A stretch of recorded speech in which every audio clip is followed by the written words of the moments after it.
So Dale, first of all, thank you so much for finding time to have a chat with us. Also, very, very particularly for being the kind of primary sponsor of Fully Charged Live, which is what it kind of, your commitment to it made it happen. If there's some other people involved, it wasn't all down to Ecotricity, but it really did help. It really kind of pushed it off. But I just wanted to quickly kind of reflect on the sort of separate but parallel journeys we've been on in the world of electrification of transport. And we got involved first probably about 10 years ago when I wanted a greener car, but couldn't buy one. Looked around, just couldn't buy an electric car.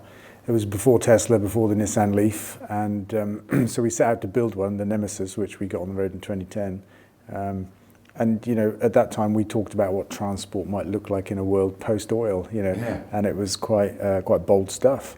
But if you fast forward 10 years to where we are now, I think just about every major motor manufacturer has got EVs or planning or about EVs. to launch them, and some of them are even saying by 20-something they will only have EVs. Yeah. You know, the transformation has been incredible in 10 years. And also the network of chargers. I mean, that was one of the things we did early on in Fully Charged history. It was the most stupid journey I've ever done, which is to drive from London to Edinburgh in the winter.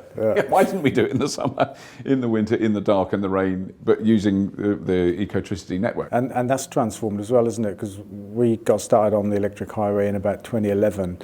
And in effect, we were putting 3-pin sockets on the motorway. With a funny plastic lid that's that right, came out. But that's all there was. And it was better than nothing. Yeah. And within 18 months, we had 50 kilowatt charger modes, you know, which are up until recently been the state of the art in fast charging. How many are there on the motorway network now of your chargers? We've got just over 300. Right. And I think it's just about every motorway service station. I think there's one that doesn't have enough grid, but other than that, we've done them all. Because then that's the next step, which I'm sure you're involved in and aware of, but is, and I've only so far seen it at a Tesla supercharger, but where there are batteries behind the fence, effectively. Yeah, I see it as a great way to mitigate and kind of deal with the peaks of demand. You know, if you've got a row of superchargers, for example, then you know you can get demand into the megawatts, and you might not have a grid connection for that, or it might cost too much. But with batteries, you can buffer that. And there's a lovely kind of overlap or give back from transport into the world of energy there, you know, where cars have become electrified and our original concept was to use renewable energy to make them kind of, you know, zero emission. The advance of electric cars has been driven by the advance in batteries, which is now coming back into the world of energy, and grid scale storage using batteries that are coming out of the auto industry are viable today, and they're being used, as you say, you know, behind the pump to actually support that as well. There's a lovely kind of joined upness between energy and transport. Yeah, no, I mean, and I think that's the bit that's really excited me. You know, I mean, because obviously people get excited about new models and whatever new cars coming out, but actually, I'm always thinking, they're not cars.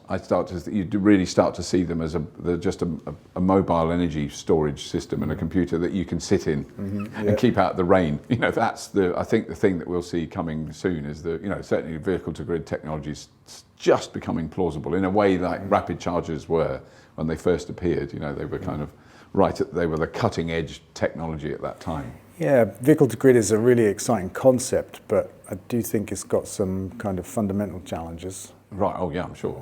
You know, insofar as the peaks on the grid don't necessarily coincide with the times when people are plugged in. And obviously for individual people they'll have different usage patterns and stuff like that. But I think there's great potential. But if you look at the entire car fleet on the roads, a bit than 30 million cars, the power rating of all of those internal combustion engines is bigger than the power rating of all of the fossil fuel power stations on the grid. Right. So if they're all electric cars, the potential is there to not have power stations. Yes, well it's when you see those kind of calculations done. I mean, I wouldn't do them myself, but when I've read those reports by people in the power industry, and you kind of then do, oh hang on, so 20 million cars is God knows how many gigawatt hours, but a lot. It's a lot. And it is that understanding of those, which I remember I think you were the first person to really explain that to me, those peaks and troughs in demand and how difficult that top bit of that peak is to power that and how much money that costs. Expensive and dirty. Yeah. And that's the thing to try and stop using, isn't it? That's the most important thing. Where do you see Ecotricity in, say, I don't know, I don't want to go 10 years, 5 years time. 10 years too scary at my age. That's a long way. Yeah. Where do I see ecotricity? Yeah, and your charging network and what the company is doing and what you're planning. The bits you can talk about. Yeah, and the bits I can see. Yes. I mean, what we're very focused on still is the motorway network. Right. We still think it's the place where charging is needed the most. Yeah. Where it needs to be the fastest charging as well. Because when you're at home or parked up in a city, I think you can take a different approach, need a different profile.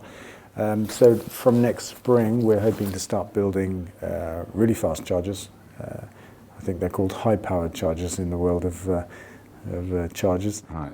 350 kilowatts, that kind of stuff.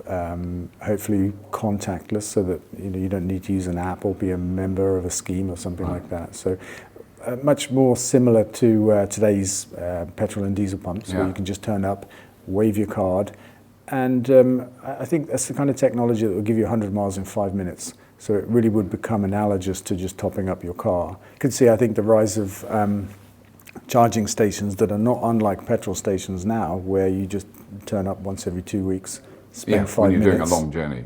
Or just to top up. I mean, some people just don't do long journeys, do they? No. Well, most people don't. Statistically, they don't. Yeah.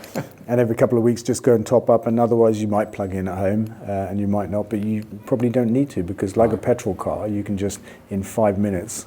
kind of fill it, Our big focus at the moment is on grid-scale battery storage. Right. That's a big opportunity and something that we need as a company, as an energy company, and green gas. Yeah. So, because what is happening is is the pilot plant still going ahead? Is that sort of what It is, yeah. The RHI, which is the equivalent of support for electricity projects, was announced, I think, last week, and it's come out at the level that we hoped it would. Right. And it makes our first project viable. So we're pulling together the various parts of that now to see if we can't get started on it sometime this year. Right. And the other thing is that, which I love.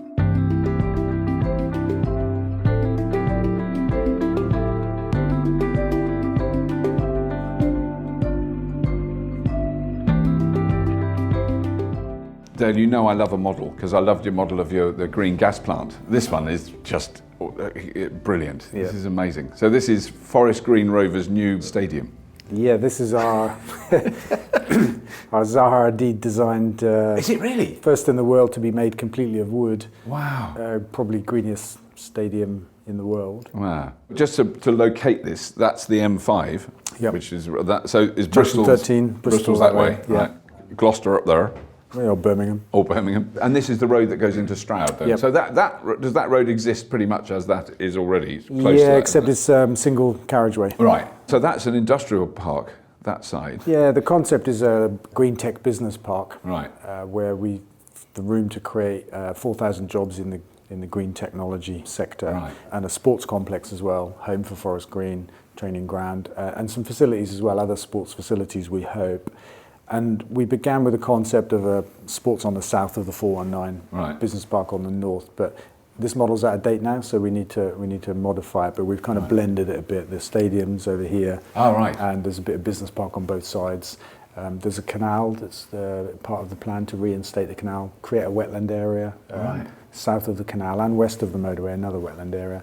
And the whole site itself will produce a 16% biodiversity increase on the background level. Wow. So it's just it's farmland at the moment? It's farmland where it is now, yeah. And we had a little bit of flack from some people saying that can't be green, to build on a green field. But actually farmland is, pretty much a wildlife desert. Yeah. And what this shows is very counterintuitively that you can have development, if you do it correctly, it can be sustainable, it can be actually better for the environment than farming. I mean, and also if you're not having a coal-burning power plant at one end of it, or fracking, then that's a big plus, because I mean, clearly all the buildings are showing a large amount of solar on the roofs, that's what I always think solar should be on roofs. We've got a lot of roofs, let's put solar on it. Yeah, that's right. We get the chance here to really start from scratch and design a super sustainable business park and sports complex, and hopefully we'll make all of the energy that we need on site, we'll capture all of the water we need on site and that kind of stuff, and use some of the latest advances in materials as well. The actual football stadium itself, because you did tell me, and I've forgotten what that will seat when you first do it. Yeah, it's 5,000 to begin with, but we've designed it so that it's expandable without engineering works to take about 12,000. Right. So we don't want to be rattling around at the beginning, but we want room to grow because we plan to be a championship football club. So that's all part of the plan. And you've got to say this because I think this is extraordinary. But it is effectively a vegan football club. I mean, so the food that you sell at the grounds at the moment is vegan. Is that right? Yeah. Wow. Yeah, and the food we feed our players, right. For training, post-match, pre-match, that kind of stuff. Yeah. It's got to be the only one. There can't be another. Yeah, we think so. Yeah. But there will be others. There will be others. Yeah, and I do like the fact that there are some car chargers in the car park already. Yeah. That's already built in.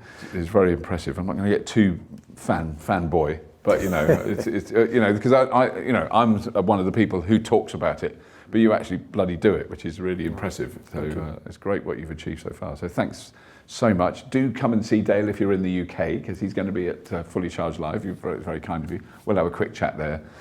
The Nemesis is going to be there, which is a real thrill. So one of the very early, and it's an amazing car that's going to be on display there. So Fully Charged Live is on June the 9th and 10th at Silverstone. Lots of you have got tickets already, but if you're in the UK then and you haven't got tickets, please do come along. We will be recording it and we will broadcast the highlights later in the day. So thanks very much, Dale. Really good. It'd be good to see you at Silverstone. Anyway, that's all we've got time for. Please do have a look at the Patreon link under this video. Please subscribe to Fully Charged. Press the little bell so you get more episodes coming into your YouTube inbox.